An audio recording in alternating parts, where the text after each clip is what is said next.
Oh, welcome. Welcome back to Epic Concert Tales, Episode 3. Today I'm going to talk about, we'll see if my memory serves, my first concert ever, which was AC/DC and White Lion at Shoreline Amphitheater. This was back in, I want to say, 88, and AC/DC was touring their Blow Up Your Video album, which, that was my first introduction to AC/DC, and I still will stand firm that that was a great album. And classic AC/DC, a lot of anthemy, catchy choruses, big open choruses, a lot of the traditional songs about his wiener and whatnot. Um, but there's a whole tale to me getting my ticket, me losing my ticket, uh, my introduction to AC/DC through my high school math teacher, Mr. Chadbourne, otherwise affectionately known as Bad Chad. Um, but we'll get into that at another time. Let's just focus on the show. I got to get to the gym, so we'll move it right along. We get to the venue, and Shoreline's a pretty big spot. Um, but we walk in, and we had decent seats. We were at the beginning of the second section, kind of middle left, and the place was about half full. Still daylight, and White Lion comes on, and I didn't know much about White Lion at the time. All you could really see from the distance was the singer's kind of wavy, curly blonde locks, and I think he was wearing some assless chaps or something, but they got a terrible response. They got boos, uh, silence after each song. It was ruthless. Later on, I would discover White Lion, and their album Main Attraction is the quintessential heartbreak album. Like, if you are experiencing some kind of heartbreak and you have an affinity for butt rock, check it out. Um, so it's dark. Probably wait about an hour for AC/DC to get set up and come on, and when they do, didn't disappoint. Definitely set the bar for what a big show should be.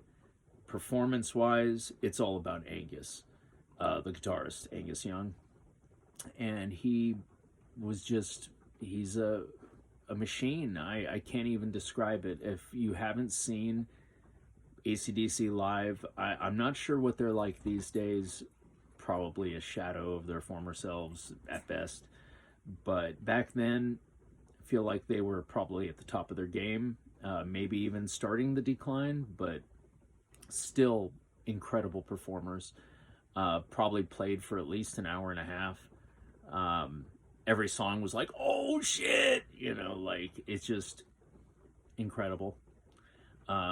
He does that Chuck Berry kind of hopping jump kick thing while he's playing, but he does it like triple speed, and he goes across the stage, all the way across, and then backwards. And then he spins on his back. He doesn't miss a lick. It's really incredible. Um, just next level performer for sure. Totally professional. Um, that was also one of my first realizations that often live songs are performed faster. Whether that's a conscious decision by AC/DC just to fit more songs into their set, I'm not sure. Probably just the adrenaline of playing in front of so many people, even though they've been doing it for decades. There still must be that same, you know, drive, that same passion comes out, and sometimes it pushes you to play a little faster, a little harder.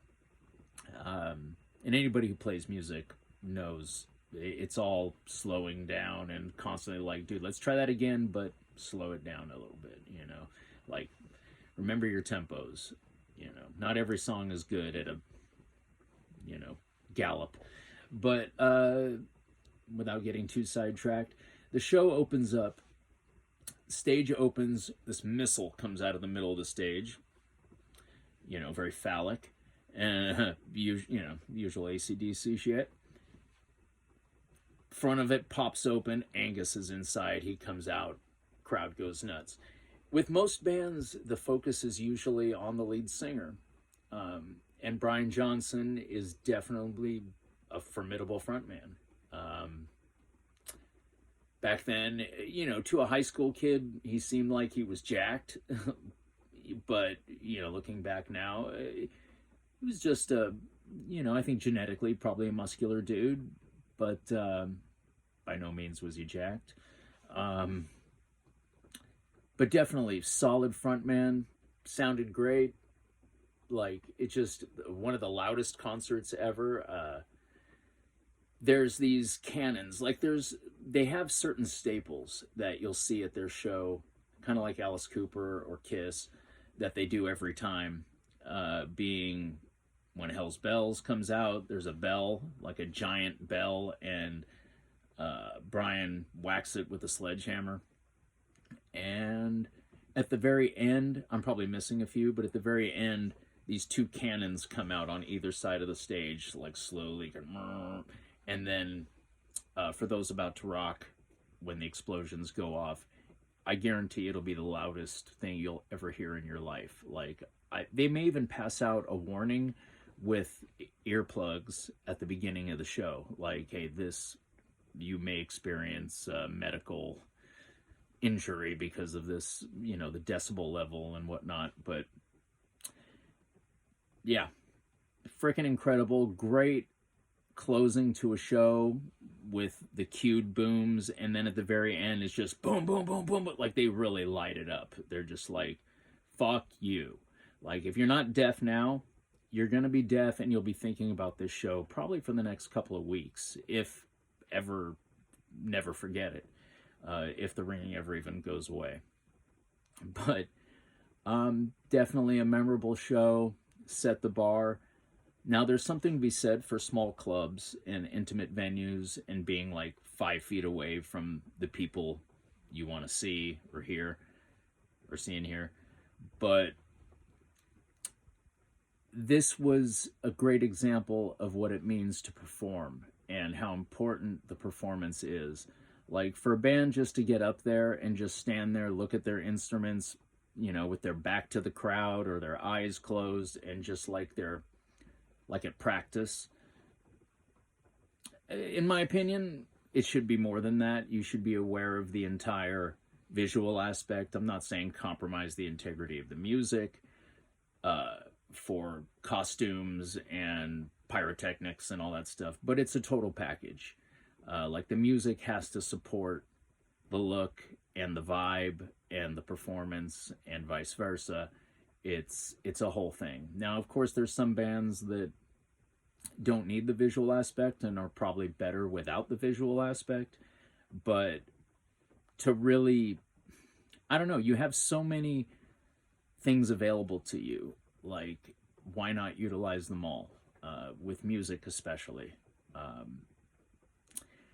But that's about it. That's all I can drum up from, gosh, 25 years ago, maybe? Jesus. But thank you for tuning in, and we'll see you soon.